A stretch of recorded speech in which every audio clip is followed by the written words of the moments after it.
San Francisco government has always been inefficient and corrupt. Welcome to We Are San Francisco. I'm chatting with Supervisor Myrna Melgar of District 7. We've always had enough money that we could create another department or, create a special assistant position for so-and-so. And that kind of has led to a bunch of decisions that are inefficient. Why is the political culture in San Francisco the way it is? We started this conversation talking about how polarized our city is politically. I am the middle point. I am interested in discussing our present and our future rather than our present and our past. I am interested in thinking of all the policy ways that we can change and adapt. So I think part of what we need to do is... Myrna, one of the things that you've mentioned to me is that we ought to be more forward-looking than looking into the past. And you have a definition of forward-looking that comes from being a mom of 3 daughters, being very involved in housing. But what does it mean to be forward-looking instead of being stuck in the past or even some of the issues of the present? Yeah. So, we in previous generations have made decisions about what our city looks like and what we prioritize in terms of the built environment around us and the infrastructure that supports our life as a city. Those decisions were based on a whole set of cultural assumptions, sometimes based on race, like who we want living around us, sometimes based on the way other generations wanted to live, car dependency, for example, or efficiency of our homes in terms of, climate change and burning carbon. And so when I say forward looking, I think that there are a whole host of things that future generations are going to have to deal with, like the climate crisis, like, transportation close to home so that we don't have to burn so much fuel to get to our jobs. Working from home now has changed the patterns. And we are dealing with a housing crisis still. We chose to zone most of the West Side at low density for single family homes, for example, because our parents wanted to live that way. So that's what I meant. There are many decisions that we have made that we are needing to look at and adapt so that the future ensures that our kids can thrive here.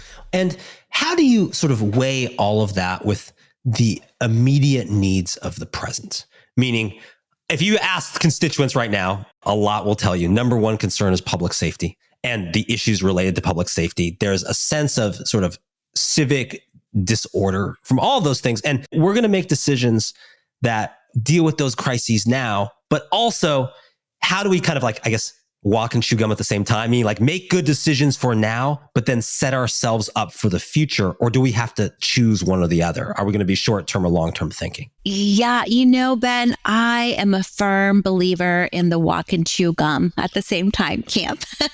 I think we can do both. This is what's wonderful about San Francisco is that we have so much brain power here. We have the smartest people, I think, in the country who are inventing things, just looking at things creatively and differently. And what has defined San Francisco always throughout our history is that ethic of reinvention. We have reinvented ourselves so many times and also provided a culture where people could come here and reinvent themselves, whether you are, a man and want to live your life as a woman, or you are fleeing racial strife somewhere else in the country or in a different country and coming here for freedom. We have been that place where people can reinvent themselves. So I have no doubt that our population will be able to come up with solutions for tomorrow. And, we're seeing it on our streets. We have cars being driven by robots. We have all kinds of things that are not happening in other places, but we are also suffering from things that are ailing other cities. So, we're not the only city dealing with a fentanyl crisis or the homelessness epidemics. I think that the decisions that we have made have exacerbated the homelessness situation for sure. But I think that we are able to get ahead of it by making sound decisions. It's not going to be immediate. I am under no illusion that we will immediately solve the safety crisis, because I think that during the pandemic, a lot of people fell through the cracks, and our systems just cannot keep up. So I think it's going to take a little bit, but I do think that part of what I'm saying in terms of rearranging the deck of how we do things is that. So I represent the West Side, which has always been made up of safe neighborhoods, right? Neighborhoods where people raise their kids. It's lower density, it's quieter. But most of what you hear about right now in San Francisco is about homelessness and drug use, mostly concentrated in the Tenderloin Soma, Civic Center area. But we have a public transportation system that's open and, great. And guess what's at the other end of the tunnel? It's West Portal. So, folks have been drifting over to the neighborhoods, and we have absolutely no way to deal with it. Police in Taraval is only 77% staffed. We have not a single site that provides homeless services. We have no social workers. We have nothing. But yet we're dealing with this. And my folks, my residents, in District 7 are seeing that big change. And safety is at the very top of the agenda. And I can't even tell you how many texts I get every day from my constituents saying there's, somebody having a crisis at the corner of Quintara and 17th, and, the folks from the homeless outreach team or CART or any of the things that we have set up never come out there. They're mostly concentrated downtown. So I think part of what we need to do is figure out, now that people are not going downtown for their jobs, they're working from home, does it make sense to concentrate all of the services on the east side of town? Does it make sense that we have this transportation system that's all underground but only downtown? Does it make sense that we have zoned the west side for very low density and single family homes? Does that reflect our needs for the future? And we are making those decisions right now. Do you think that City Hall, generally speaking, has prioritized the downtown core at the expense of other neighborhoods that are not in the downtown core? Let me give you an example. It seems like for a lot of the issues we're facing, we need plans. One of the most common things when I talk to people is like, oh, it seems like we don't have a plan. I mean, we might have some policies, but we don't really have a plan. And there is something which is a downtown revitalization plan from the mayor that exists. But then when I talk to small business owners that are not part of downtown, they said, well, what about us? What about we're struggling here too.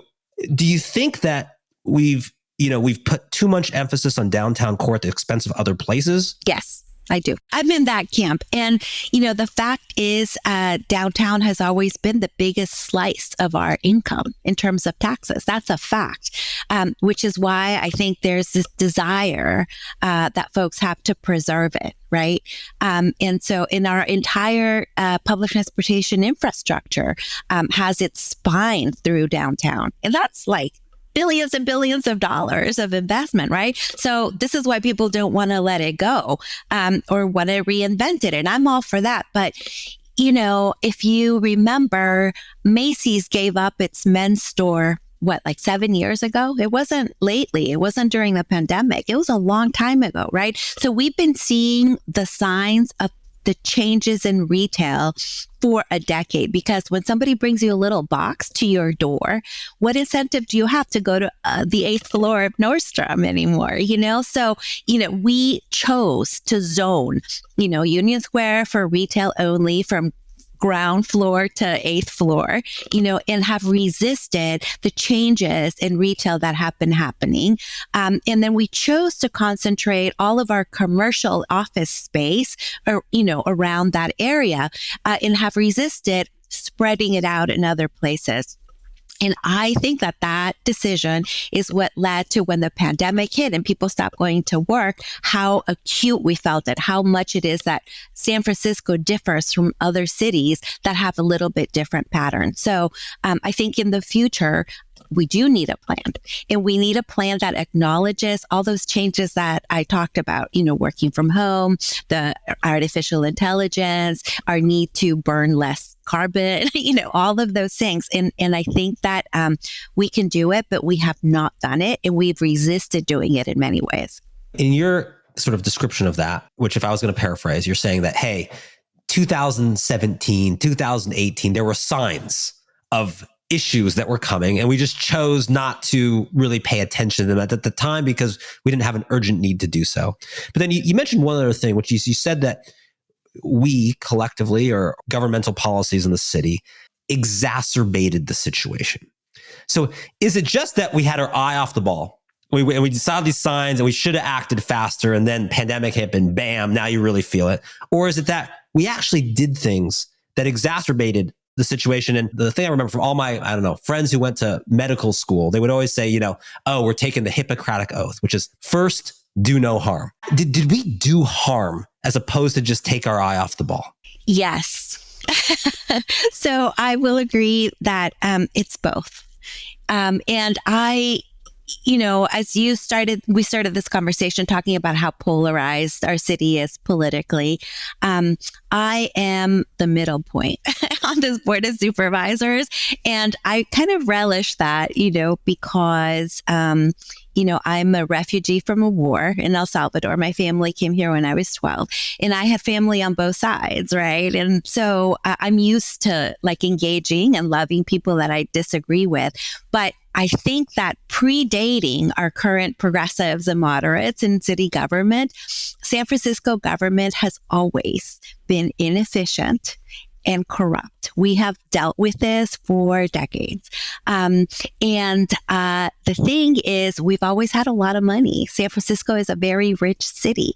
So even though our budget has doubled, we've always had a very lucrative bunch of businesses within the city, the port, the airport, PUC.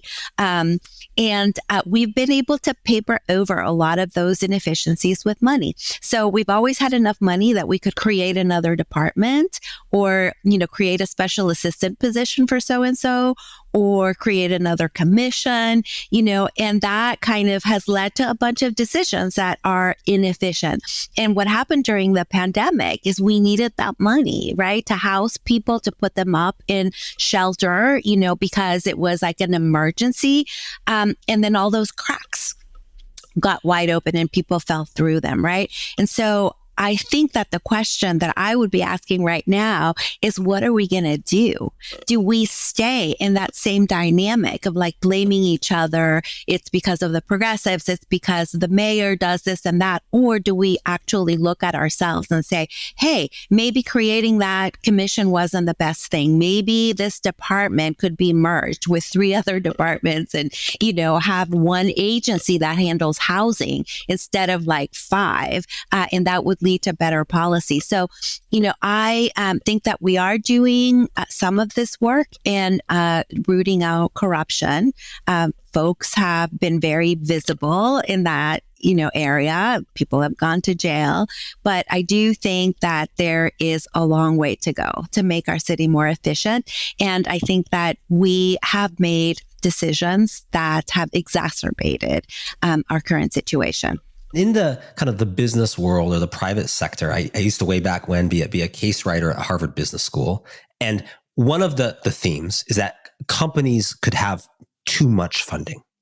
That if you had too much funding, it led to a lot of, you don't want too little, but you don't want too much either, because it just led to inefficiencies and not being really wise with how you're spending and not demanding results because you got plenty of money. And to use your phrase, you kind of paper over things with money. Do you think that is some of the root of our problem, that the fact that $14 billion, we should have enough to do whatever we want? In fact, we've gone from $10 billion to $14 billion in a very short amount of time. So it's increased. Yet people would often say, well, what did we get for the extra, $4 billion since 2017? It doesn't feel like we got $4 billion more services. In fact, we probably thought we were getting better services back in 2017 from the city than we are now. So how do you reconcile that? How do we even begin to tackle the efficiency problem you raise when there's just a lot of money floating around? Yeah. So, you're never going to get me to say, oh, we have too much money.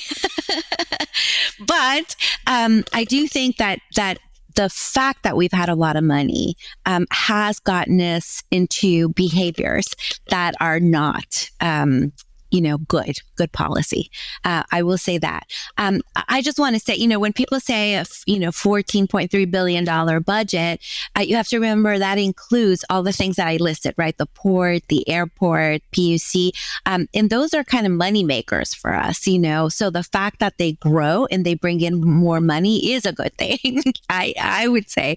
But I was in Paris in May, which is a really lovely, well-run city, and like San Francisco, it's old and it has tourists from all over the world, twice as densely populated, with a budget of $9 billion a year for 2 million people.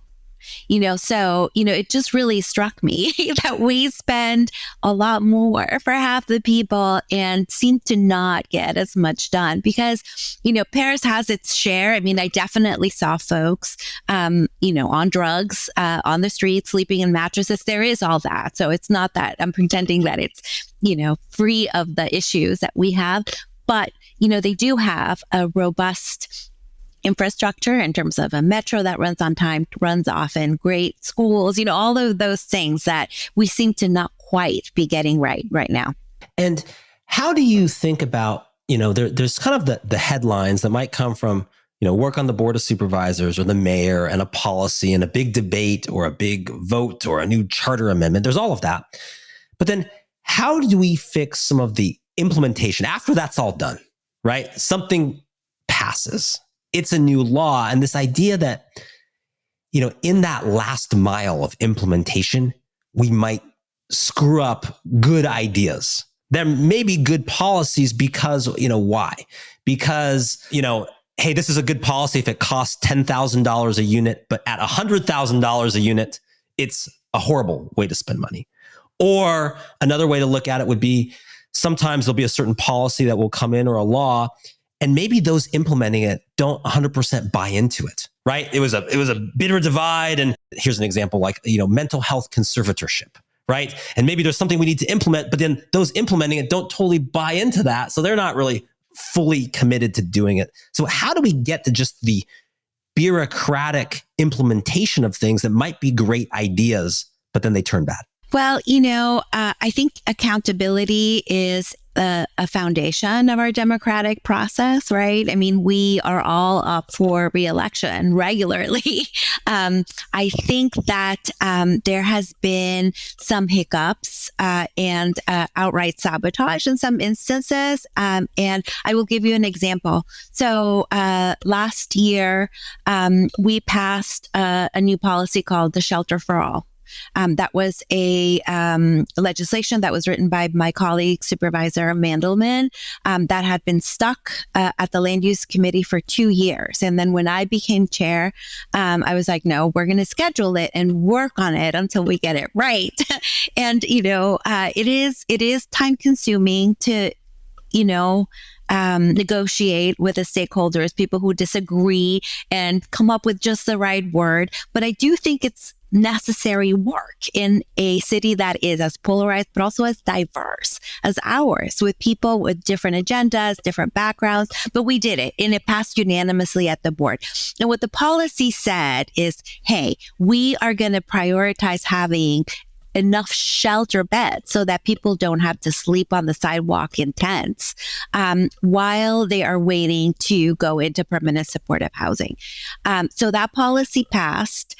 It took a year before the budget was redirected to reflect that policy, and it still hasn't been made a reality. Some of it is that the department kind of defines its work in a very different way. It's like the Department of Supportive Housing, not the Department of Homelessness and Shelter. You know what I mean? And so I think that you are right, that in the implementation, that's when good intentions, kind of fall apart. I wish that we had a body politic in the city that was more amenable to collaboration. We are unfortunately so polarized that often we do not talk to each other or hear each other when we're saying things that we actually agree on. Everybody agrees that having people exposed to the elements sleeping outside is not a good thing. Why is the culture the way it is?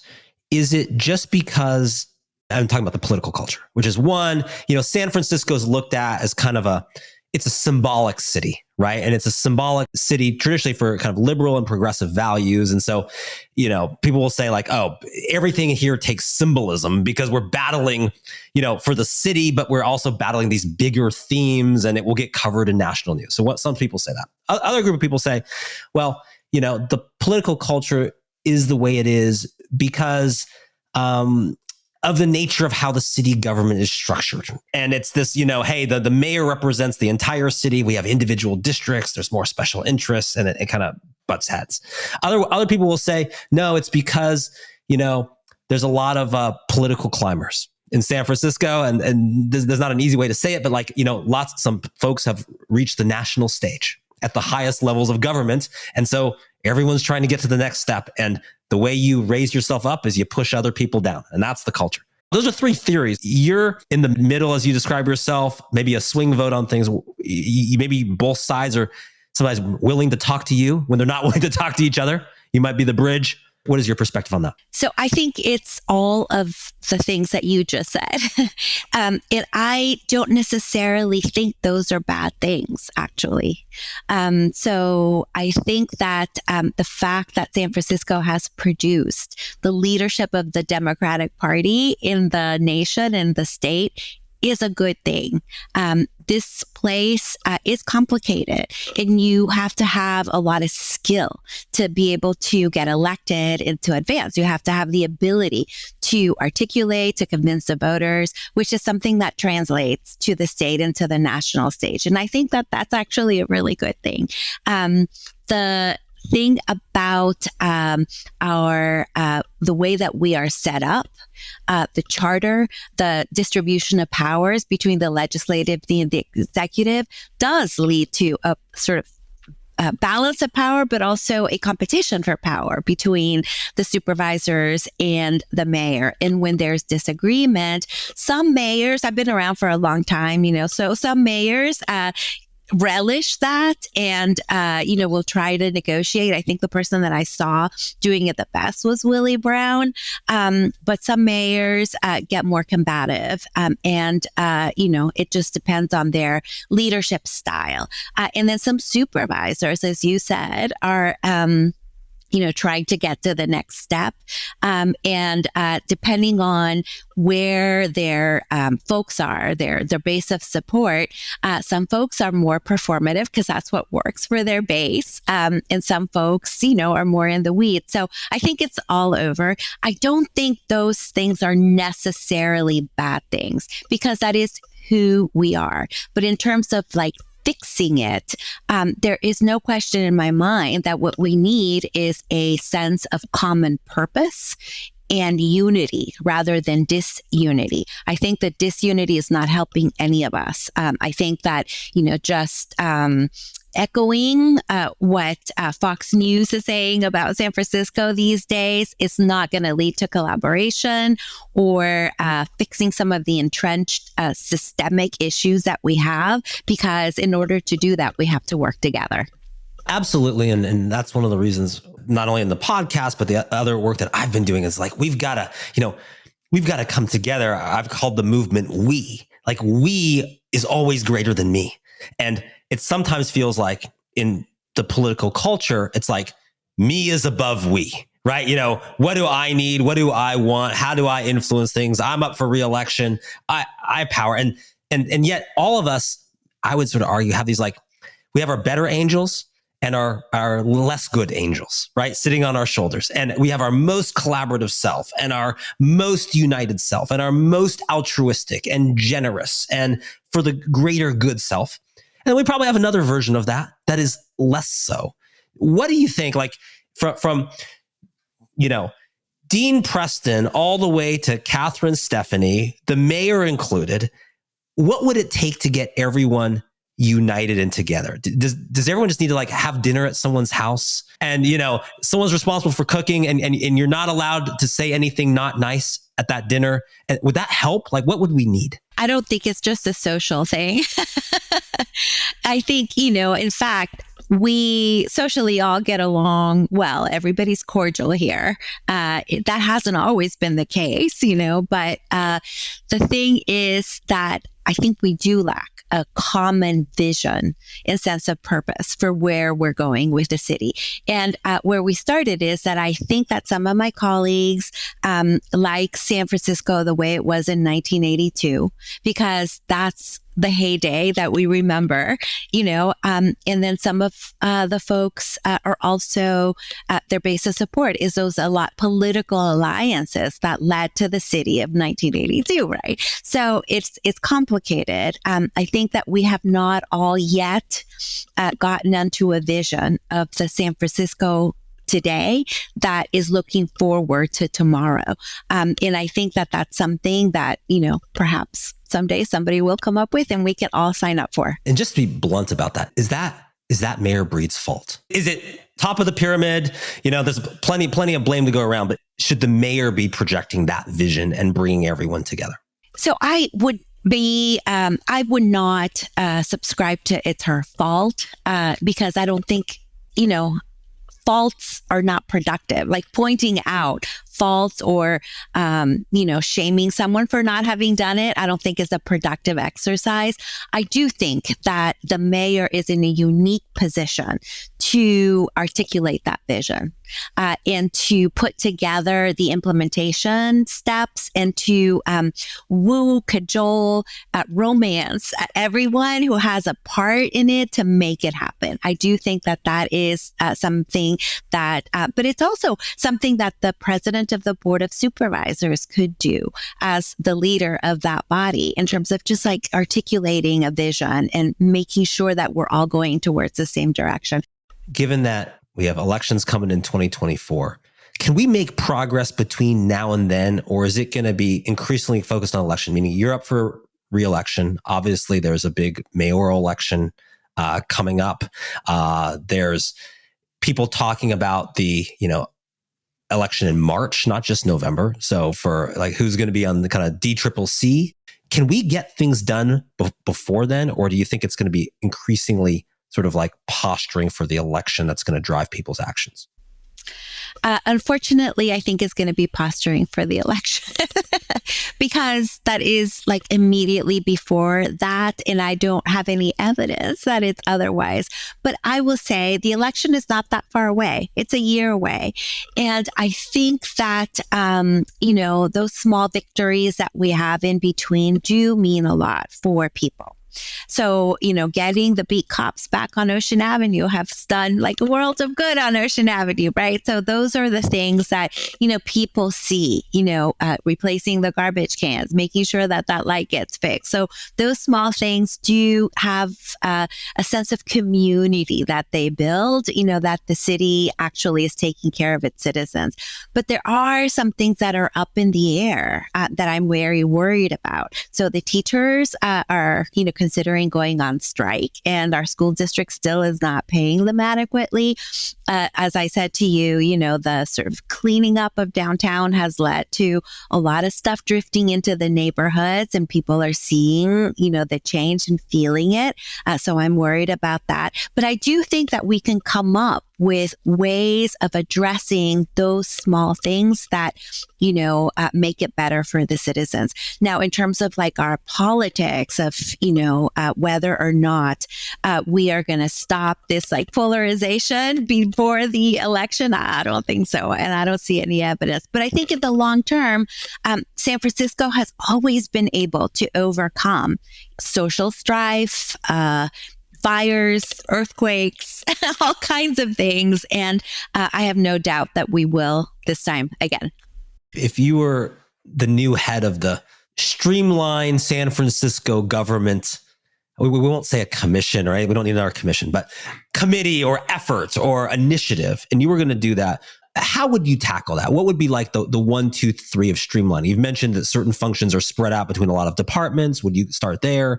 Would you start out from, I don't know, the experience of a resident, right? You go in, you need this done because you're opening a small business, you're opening a restaurant in your district, and this is the experience you have. Would you start there? How would you streamline things given your experience with city government? Yeah. So, where I would start, number one thing is use of technology. So we are, the place that has exported technology to the rest of the world. Silicon Valley, and we are terrible at it in city government. People in some departments are still doing by hand triplicates, signed in originals and sending paper checks with a post stamp. And we have different systems that don't talk to one another. So for example, the building inspection database doesn't talk to planning.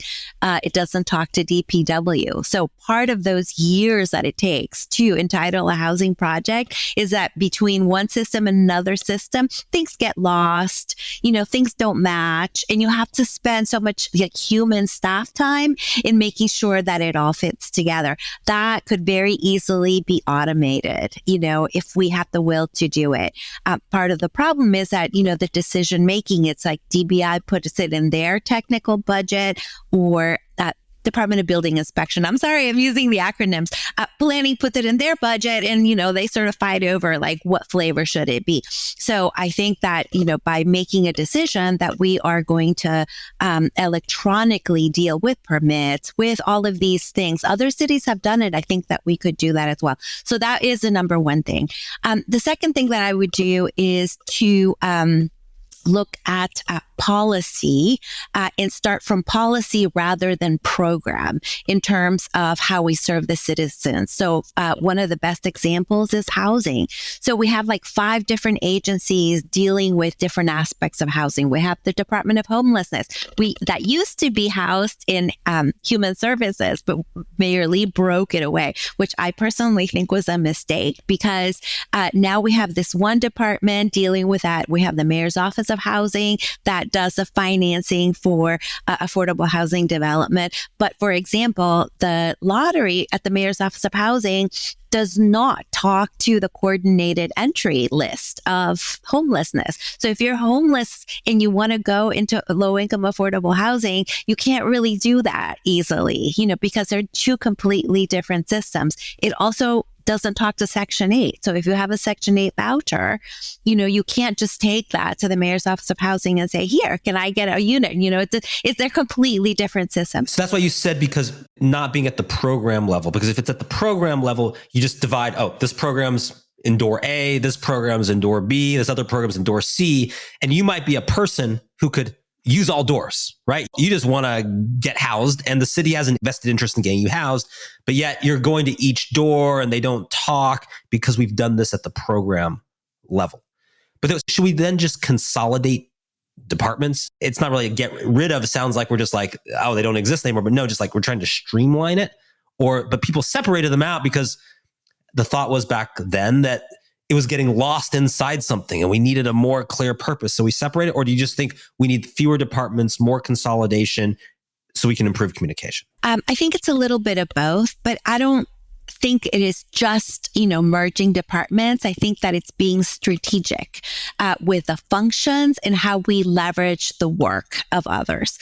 So I think that the move towards technology will lead to some efficiencies.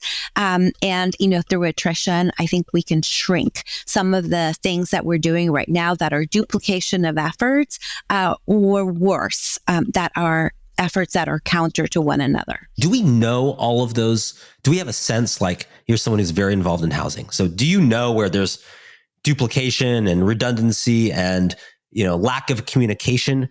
Or do we need, like, if you were building a website, it would be something called a user flow. In this case, it would be a resident flow. Like, here's the resident going through the process, and here's all the things they have to go to, and the 12 different offices they have to go to. And then we look at what they experience and then try to improve that experience. Or do you think it's very known what the duplication is by people who work in it every day, and we just need to have the will to change it? I think it's, a little of both. So I know what I know, right? I don't know everything. My areas of expertise are, land use, housing, because that's where I've been my whole life. But, I know that folks complain about the redundancy, the bureaucracy, the inefficiency in other areas that are not those. Health and Human Services is one that is, a big one. The Department of Public Health is our largest department, and there are a lot of silos and people not understanding what their colleagues are doing in a different department. So I do think that it is known, in different areas. And part of it goes back to what you said at the beginning. It's a structure, right? So we, in other cities, there is a city manager that oversees kind of like citywide implementation of things. We don't have a city manager in San Francisco. We have a city administrator who is in charge of some things, but not all things. And so I know that one of the things that Mayor Breed is thinking about is empowering the city administrator to do more things. And I think that that is a really good thing. We happen to have one of the most competent city administrators right now, Carmen Chu, who is like great. And she has fixed a lot of things, but she's not in charge of everything. She's only in charge of some things. And in terms of moving us into the future on an issue like public safety, how would you move us into the future, but also bring a sense of urgency to the crisis now? I've talked to a lot of people who are like, they went and talked to their precinct captain and asked about the situation and said, how long is it going to take to fix this? And they heard, it's going to take 5 years or 7 years, and kind of discouraged because they said like, I can't imagine living like this for 5 years. What would it take to give that sense of urgency to speed up everything? So I will use the same answer for this one because I think that we could see immediate change in some things by better using technology in the police department, which we have not yet empowered them to do. And that was a decision that was made by the board before I got on the board. And that is around our surveillance policy. For example, one of the things that happened during the pandemic is the change in patterns of where tourists go. So, not so much downtown or Fisherman's Wharf anymore. We have a lot more tourists coming up to Twin Peaks to look at the city or going to the beach or the Moraga Steps, for example. And we saw a change in the patterns of crime that came with that because the criminals, who bip the cars now know that the tourists are parked at Twin Peaks, and so they'll go break the windows and steal their stuff. But the police department deployment hasn't caught up with that. So, it is considered still a very low crime neighborhood, so we don't get as much patrols. If we had drones, if we had cameras, if we had things that would enable us to do live surveillance, and make it really visible, I think that would really improve the situation. Other departments are using drones, they're using technology. For example, DPW is using it to look at where illegal dumping is happening in the city. Great use of technology, but we're not doing it on safety yet. There are concerns about civil liberties, for example, around that. I will say if you have one of these, a phone in our Instagram, you're already a public person. Our sense of privacy with technology is changing. It has already changed. And future generations are going to have different expectations. And I think that we should adapt to that, make better use of technology. That is something that would be felt immediately. And yes, it's going to take a while to recruit a workforce in the police department that mirrors our 21st century ambitions. And it's going to take some policy changes at the police department. But I think that we can do both at the same time. We can both have a police that uses less force against citizens, based on their race, and have a police force that is technologically proficient, that has all the tools that they need to do their jobs and that are empowered to do it. Well, and it makes me wonder too about what can we do to make the police department more efficient in terms of, there's a lot of things officers are responsible for that isn't the core of policing, like the only things they can do. There's a lot of administrative tasks, and maybe there was a reason for those administrative tasks. I think when there was abuses in the police department before and people's rights being violated, they said, let's document more of this. Let's document to make sure we're doing this in the proper way. But I also wonder if we're having problems recruiting police officers, maybe we could recruit more administrative help. Maybe we could recruit more video surveillance officers to help with processing video so that police officers can focus on policing. We can get more out of the things that's in limited supply and have the other things that are maybe in less limited supply supported to make that run more efficiently. Do you agree or disagree? Absolutely agree. Yeah, you're speaking to my heart. That's exactly what I think needs to happen.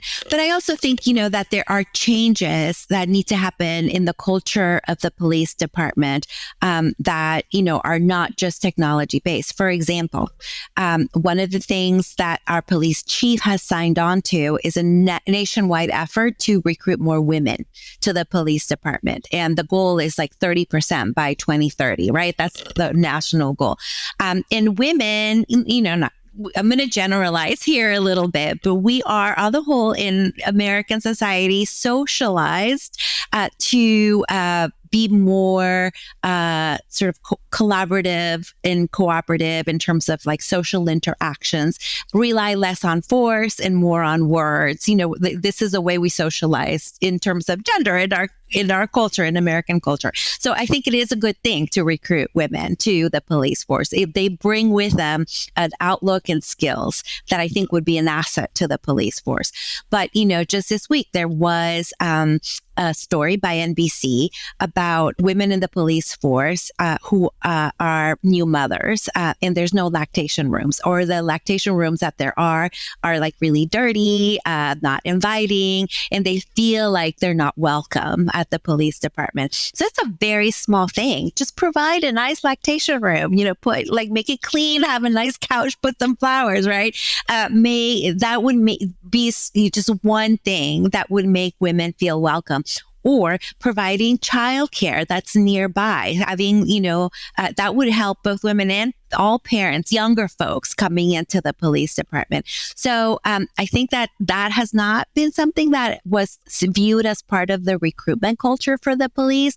But again, thinking about a 21st century police department, those are the things that any modern employer will tell you are good things for recruitment. And I think we can adapt.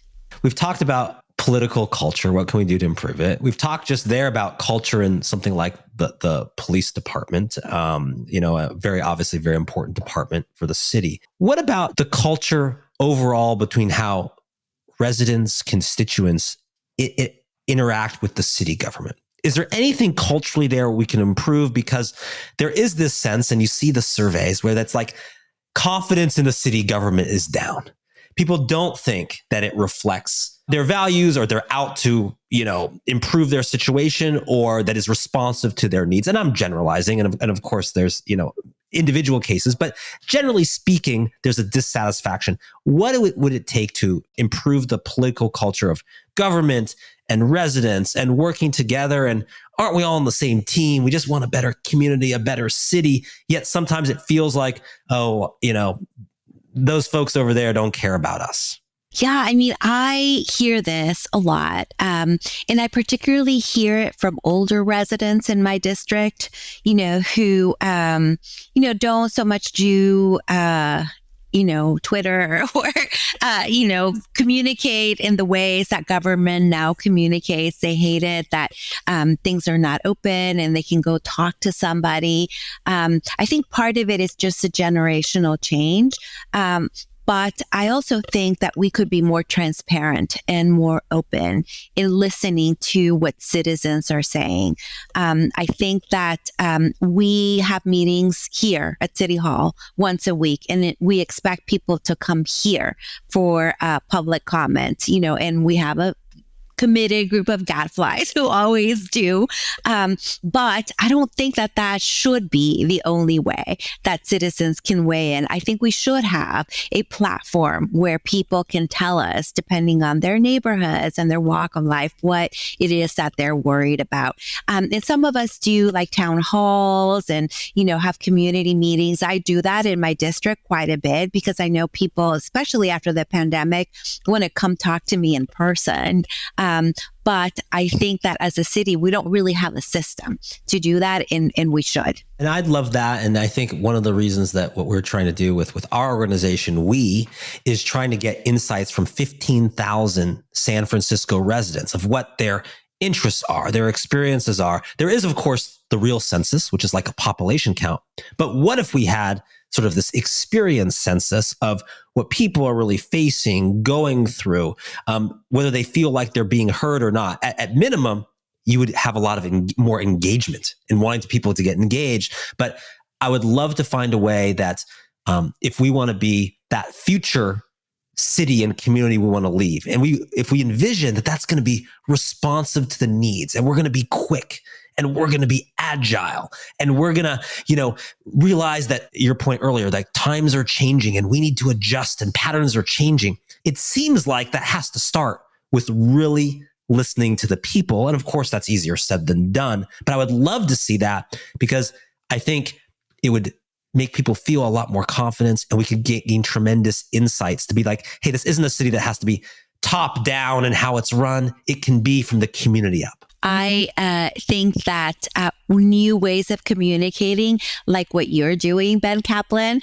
is a really good start. I think people being engaged in the civic life of San Francisco, understanding the political decisions that are being made, and above all, having a forum to discuss them is really, really important. I think part of what ails us right now is that we're not talking to one another. We're not listening to one another.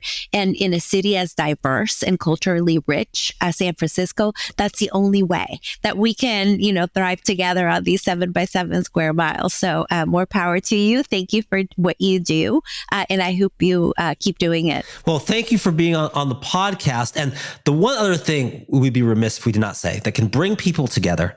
And I know you're a fan of this, and I know there's good video that spreads of this, is the power of dance. People don't know this about you, but one, you're a samba dancer. I'm a salsa dancer. Two, you just did this amazing performance at, I think the event was Drag for a Cause.